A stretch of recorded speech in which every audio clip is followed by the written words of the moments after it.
Hello students, welcome to the present segment on 12th night.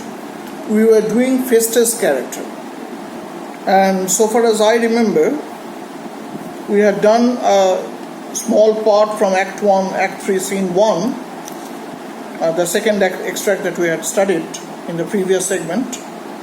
Act 3, Scene 1, lines 61 to 69, in which Viola comments on the fool, again referring to the paradox that the fool is often wise, while the people who actually appear to be wise are often foolish.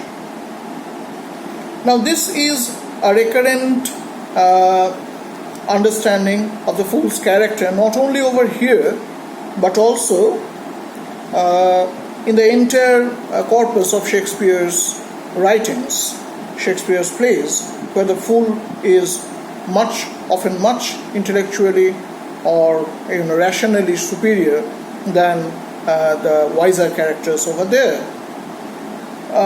This actually brings us to an earlier place in the play, Act 1, Scene 5, line 36,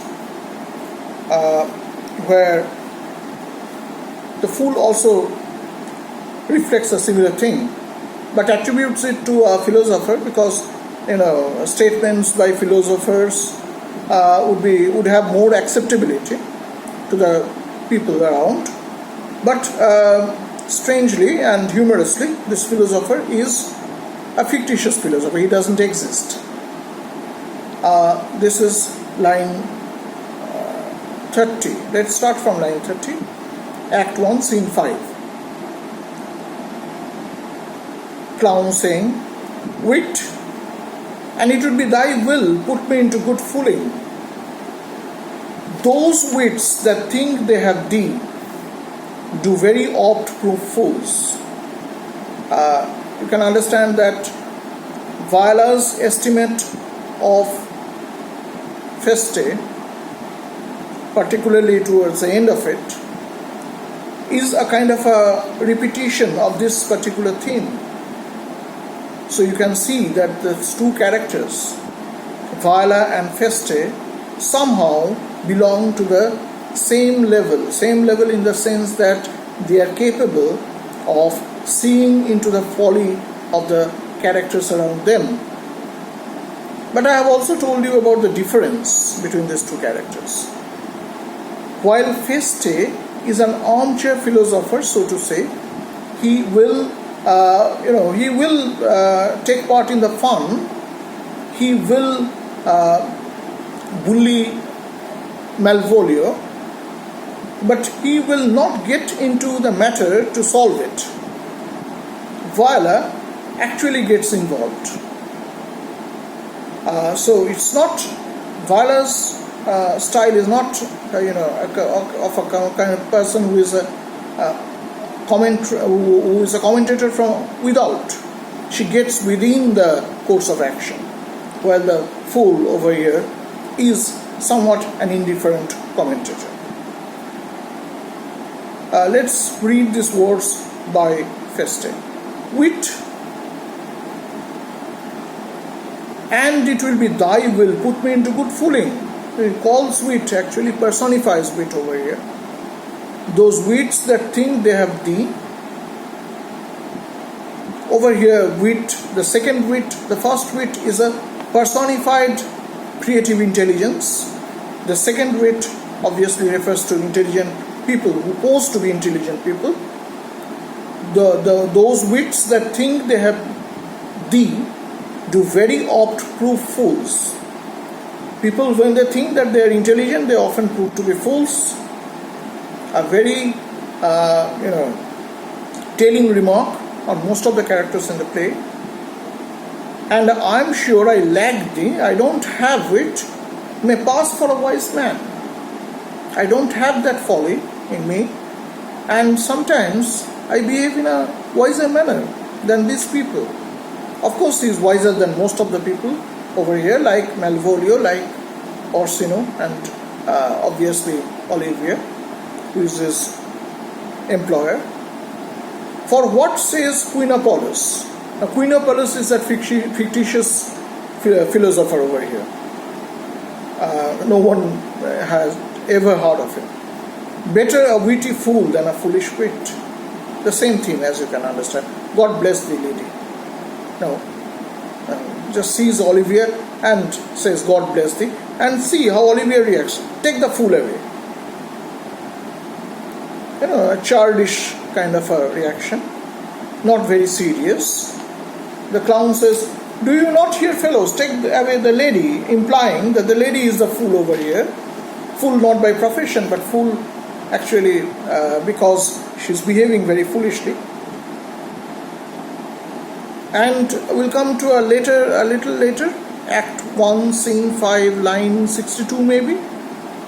And over here he proves why he calls Olivia a fool. Good Madonna, why mournest thou? Good fool, for my brother's death. You see how Olivia can banter comically, despite the grief she is outwardly putting around her. Clown says, I think his soul is in hell, Madonna. Olivia says, I think his soul is in heaven, fool. And here comes the trap. The clown says, the more fool, Madonna, to mourn for your brother's soul being in heaven. So if your brother is in heaven, then why are you mourning it? The more fool, Madonna, to mourn for your brother's soul in heaven. Take away the fool, gentlemen. Coming back to that earlier point, then who is the real fool? What he had said a little bit earlier, and what Viola will say a little bit later in Act 1, Act 3, Scene 1, has been practically laid bare by him as he converses with Olivia. But Olivia is quite liberal about him, about Feste. Let's come to line 90. Olivia says, there is no slander. When actually Malvolio complains against Feste, Olivia remarks and assures Malvolio, there is no slander in an allowed fool, though he do nothing but rail. Nor no railing is known in a known discreet man, though he do nothing but reproof. So somehow it's a kind of this kind of railings, or you see, this kind of fault finding is to some extent allowed with fools like Feste. But he does not understand and take Feste she does not understand and take Feste very seriously. We'll come to the next extract. It is Act 1, Scene 5, line 131.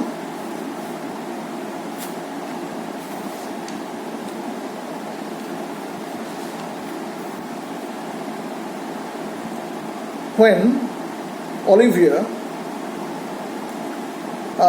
the clown actually reports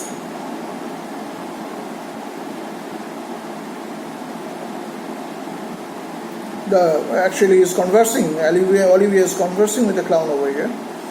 Go thou and seek the crowner, and let him sit on my cause. For he is the third degree of drink. He is drowned, go look after him. And see what the clown says. He is but mad yet, Madonna, and the fool shall look to the madman. So he is thrice more drunk. It's actually he wants the fool to look after Sir Toby. And the fool says that he is not yet mad. If someone is mad, then I'll take charge of him. It's ironic because it reminds us what he will do to Malvolio, impersonating as Sir Curate, and try to exorcise him. But it also, to some extent, chalks out the role the fool is going to play. When someone is mad or someone is completely beyond the boundaries of sanity, the fool will take charge. And this brings us to what he actually does to the madman, actually who is actually incarcerated as a lunatic, not really a mad person, Malvolio.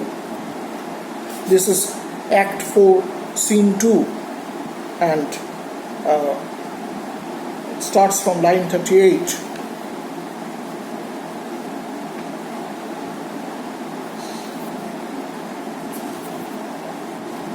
Act 4, Scene 2, line 38.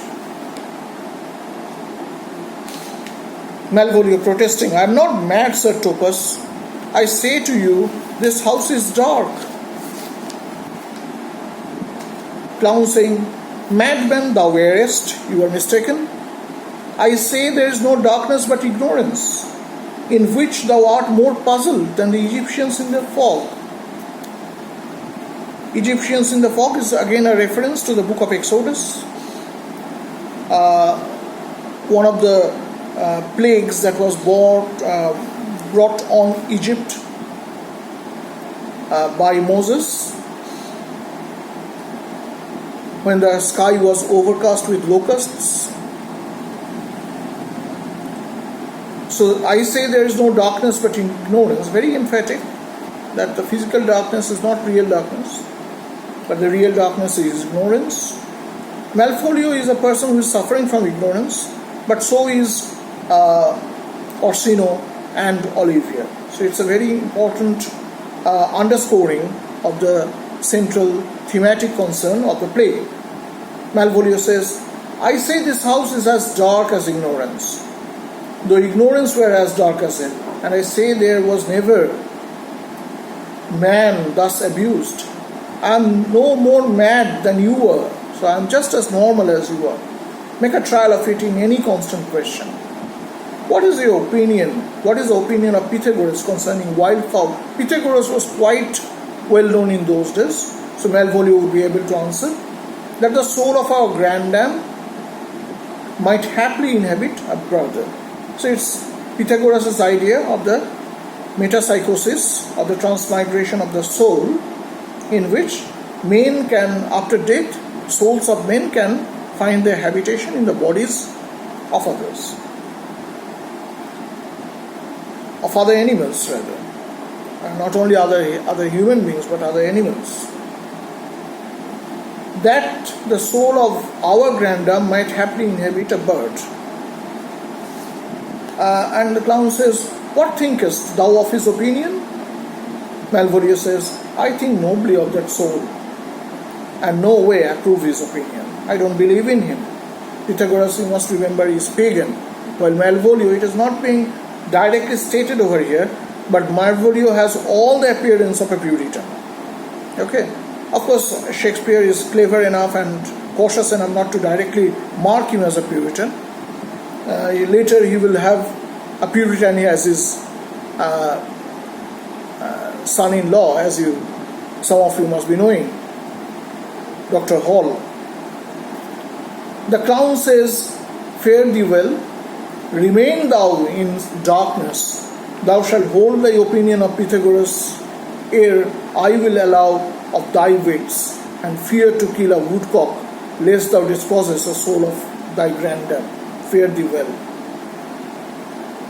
So, you are an ignorant man, and you have to accept Pythagoras' view. So you have to be a little more liberal in your views. And the last comment comes as a kind of a bitter joke. And fear to kill a woodcock, lest thou dispossess the soul of thy grandam. You will fear to kill a woodcock because that might somehow result in depriving the soul of your grandam a body. Because the soul of your grandam is grandmother, may have travelled into a woodcock's body. That's the idea. Fare thee well. Malvolio calls Sir Topus, etc. So, all these themes which are in the play, like ignorance, self-seeking, not being able to accept others, come up over here. We will do one more short speech by Feste, which will come towards the end of the play, and then we will move over to Feste's songs, but that will be in the next segment. Thank you.